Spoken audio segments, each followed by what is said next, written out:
Good morning everybody, welcome back to a new video. Today we are once again, as per always, working on the Skyline. Anyway, so as you can see the Skyline is up off the ground. I recently just finished, as in like yesterday, just finished fabricating a new exhaust. So we go from 3.5 inch straight to 3 inch down there, and then goes to an oval muffler underneath. I decided I no longer wanted to have the cannon, so I decided to go just a single like blast pipe. Looks good. Doesn't sound as good as I expected it to. Honestly, I thought it was going to sound a lot louder, but like from that, to that from a cannon, looks way cooler. So that's all I really care about, is how cool it looks. And in my last video, you would have seen, well, it should be uploaded by now, that I fabricated up a new intake hose. I decided to change it from stainless to aluminium. Makes a way better dose, which is, you know, pretty fucking cool. I even put some more cool Nismo goodies in my car, because that's what I'm all about. So we now have the old logo shift knob and a brand new but never used Nismo kill switch lighter, which is really cool. You know, I'm all about the old Nismo stuff, so that's 3 little Nismo goodies that are in my car. The shifter for that and the horn button. But yeah, without any further ado, I'm going to tell you what we're doing. So what I plan on doing today is, over here I have a set of Project Mu brake shoes. So obviously in the near future, soon enough, we're going to take this drifting. So I need to get these brake rotors off for a start, because as you can see they're quite scored, and I don't know why, but like there's brand new pads in there and these things squeal like you wouldn't fucking believe. Also, if you can see in there, if you can see the grease on the subframe there, that CV boot is fucked. So they've also got to come out. So this thread here, also fucked. So that's got to come out. I've got brand new nuts here. Brand new CV axle nuts from Inspire Solutions. I think they're like $8 each, so I couldn't complain. But anyway, these going to go in there. Those going to come off, get them machined, pull the CVs out, and we'll also, yeah, probably do a video on how to do CV boots. So without any further ado, let's yeah, get this shit happening. So we are now sitting on the floor. As you can see, my exhaust is off, the back section's there. We are in front of the rear assembly here. So what you're going to do first is roll your rotor around till this little adjuster hole is at the bottom. Now inside there's a little gear looking thing. I couldn't tell off the top of my head without actually doing it right now, but either it's up to tighten the brake shoes or down to tighten them, whatever. Obviously you want to back them right off, so you make this clearance in here smaller. So you want to make the clearance between the shoes and the side of the rotor here greater. That'll obviously help you just pull the rotor straight off. The caliper bolts there's one here and then one just there. So take those 2 off. You can hang your caliper via a zip tie, or you can just be a man and just let it hang by that. Like I've seen axles, you know, hanging by brake lines and it hasn't broken. So it's up to you. You're an adult. You can decide what you want to do. But also, quick outfit change, because I don't want to work in nice clothes. So I will strip this apart, and I'll show you what it looks like underneath. Cool. Okay, so as you can see, we've got the rotor and stuff off. The brake shoes on this side actually don't look too bad. I wouldn't really replace them if I didn't have any spare ones, but I've got the caliper just hanging. Like, there's not a lot of tension on that. Like, you know, that weighs fuck all, so I don't really think it's ever going to do any damage to it. But obviously good practice is not to do that, so don't follow what I'm saying. Just do whatever you want to do. Now I've taken the pads out. Now as you can see, the pads are actually quite good. There's heaps of meat on them still, but what I've done is I've just taken them outside and I've given them a quick little scuff up on the driveway, so they're nice and coarse again. Same with this one. But the reason why I scuffed them up is obviously because on the rotor here, see the score lines in it? I don't really know what that's from, and obviously they're quite proud that I can pick them up with my fingernails, so that's obviously not a good sign. You can also hear it. So I'm going to take these back down to the machine shop that got them machined last time. Hopefully they're still inspected to be machined again, and now because I'm doing brake shoes as well, I'll get them to machine the inside. If they say they're no good, well, I guess probably buy new rotors, but I really don't want to do that. But fuck it, it is what it is.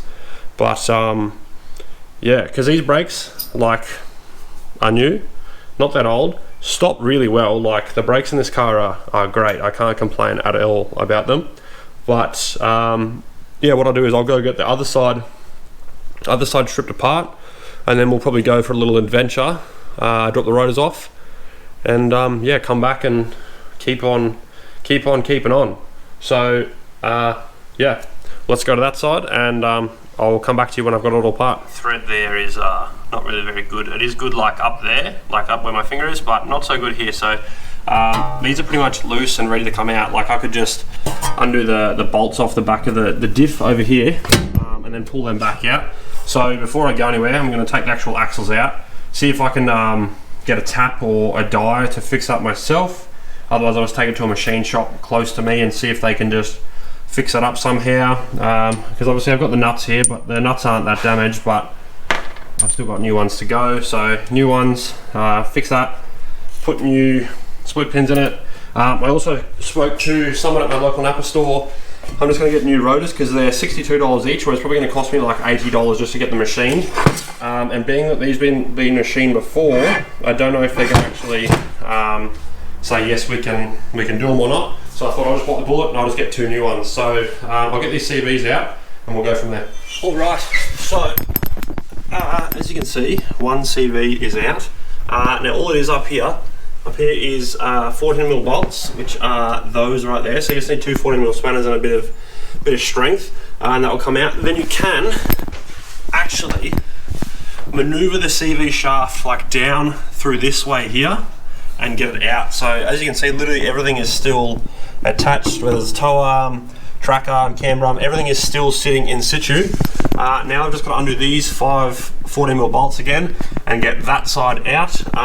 But looking at that, you can see that looks pretty gross. Yeah, no, that's fucked. So I'll get new boots, I'll give them, obviously I'll strip it all, and we'll get it right for reuse. So yeah, 5 14mm bolts there, put that one out, then we'll go pick up our new stuff. Alright, so CVs are out. Right side is longer than the left, as you can see. I've just marked them anyway. I marked them a few years ago and I pulled them out the first time. Left there and then right just here. But yeah, as you can see, all the grease that's here indicates that boot is no good. So I've ordered new boots and everything like that. We'll put these in my car now and we'll go see if we can get a die or something to fix that, or see if someone can fix that for us this morning. So as soon as I get these boots on, I'll make a video on how to do that as well. But for right now, I've just pulled them out. It's really easy anyway. 5 14mm bolts, 36mm nut on that. Undo it from there, tap it through, and then push the CV forward, out, and then down through that gap right there. Both sides, they come out really easy, so you don't actually have to undo anything else. As you can see, everything is still attached. But probably the next thing I'll do when I come back from getting the rotors is I'm probably going to take the hub off. It's 4 bolts on the back, and I should just be able to pull that all completely off as one, and then I'll have better access to the brake shoes there, so we can pop these little shumbodies in there. So got the CVs out, got to put them in the cruiser. I've got a nut here to use as like a reference for our thread pitch to fix those. So without any further ado, let's go that way and get in there. So we are in the 80 now, on our way to the shops. Go get some of these new brake rotors I bought. I just bought standard rotors, but yeah, I've also got a few other things I'd like to do this week, like on the car. I'm having a week off at the present time just to get some things done because, well, I want to, and I'm entitled to having my own free time because work is not everything. That's for damn sure. But yeah, I want to change. I want to put like a battery isolator and stuff in the car and refix the wiring for my fuel pump relay and stuff like that, because I noticed the other day that the cabling is actually getting really hot coming from the battery at the front, or the post at the front to the back. So obviously the Warbros 460 has a lot of current draw, and yeah, it may fuck something pretty quick if you're not careful, but that's okay. So it's another thing I want to do. But what else have I got to do for that car? I want to do a clutch as well, so a clutch will get put in soon. I'm going to order one of those soon enough. I don't know what I'm going to buy though, but obviously something that's able to withstand at least 500 horsepower, but we'll cross that bridge when I get there. So it's just the kind of like the, not really preventative maintenance, but just maintenance that needs to be done. Like I don't need to do the brake shoes, but I'm going to do it anyway, just because, well, because I want to. And I got those IS200, that's the part number by the way, Project New IS200A is the part number for those brake shoes if anyone's interested. So yeah, I bought those probably almost, honestly, close to a year ago. I got them for a really good price. Like I think I only paid like $60 for them when they're worth, I don't know, a couple $100 as it is, but that's okay. I'm just going to put them in because, well, apparently they stop really well, and why not? A good upgrade for next to Sweet FA. So when we get to where we're going, I will update you then. Alright, so we are back home now. I didn't really film anything because I didn't really feel the need to, but I spoke to the gentleman at the engineering shop who I thought might have been able to fix this. So this is an M24 by 1.5 thread. He didn't actually have anything in stock, or not in stock, but he didn't actually have anything that was going to help me. So what he did say is get yourself a nut. Obviously not going to use this nut. Get yourself a nut, get yourself a die grinding bit, right, like this, and cut some flutes into it. Get rid of all of the thread, cut some flutes in it, and then you've pretty much just made yourself a new die. So what I'm going to do is take these inside, put them on in my vise, get my die grinder out, make a die with the old nut and recut the threads, and hopefully that'll fix that. So then I'm just waiting on the boots to arrive for those. So I'm not sure if I'll make a video on how to do that, because I'm pretty sure I'm going to need a special tool to be able to stretch the boots like up and over the actual the two ends. But I would really like to make a video because I'd love to actually like strip it all apart, paint the shafts, give them a good like refresh so they look, you know, nice and new again. But anyway, so let's go from here back in there. Also went and picked up the new rotors as well, so exactly the same as what I already had. But as you can see, this is there's actually a lip here. So on my old rotors there's no lip, so that obviously shows that how many times they've been machined. But new ones are here, so once I sort the brake shoes out, then I guess we can put those back on there with those on there. So right, so this is what my little nut now looks like. I've just put 4 kind of grooves in it. I've got the CV in my vise. This is a little like the carbide bit I bought, and just cut 4 little flutes into it.